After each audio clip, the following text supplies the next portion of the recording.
தீய சக்தி திமுகவை இனி ஒருபோதும் மக்கள் தீண்டவே கூடாது என்பதற்கான விழிப்புணர்வை கிடைக்கும் இடங்களில் எல்லாம் சாட்சிகளுடனும் சத்தியத்துடனும் கொண்டு போய் சேர்த்து கொண்டிருக்கிறார்.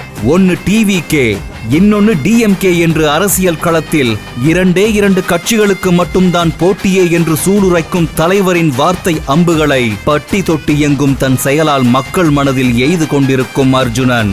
ஆம், நம் ஆதவ் அர்ஜுனா.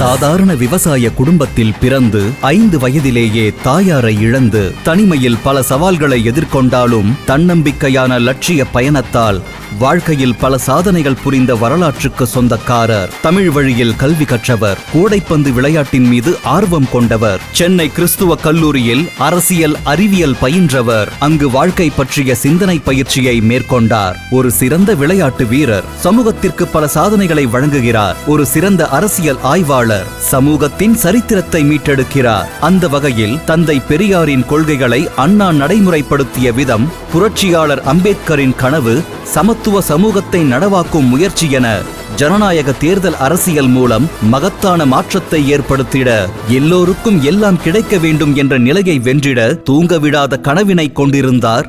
அது நனவாகும் நாளை நோக்கி ஓடிக்கொண்டிருக்கிறார். தமிழக வெற்றி கழகத்தின் தேர்தல் பிரச்சார பொதுச் செயலாளராக நியமிக்கப்பட்டு கழகத்தின் மதச்சார்பற்ற சமூக நீதி கொள்கைகள் என்ற கருத்தியல் உறுதியிலும், மக்களிடம் செல், மக்களோடு பணி செய் என்ற கள அரசியலிலும் மக்கள் விரும்பும் மக்கள் தலைவர் விஜய் அவர்களின் பிரச்சாரத்தின் துணையோடு மக்களுக்காக களத்தில் நிற்கிறார் நமது வில்லிவாக்கம் தொகுதி வெற்றி வேட்பாளர் திரு ஆதவ் அர்ஜுனா. இன்று தனது பிறந்த நாளை மக்களுடன் சிறப்பாக கொண்டாடுகிறார்.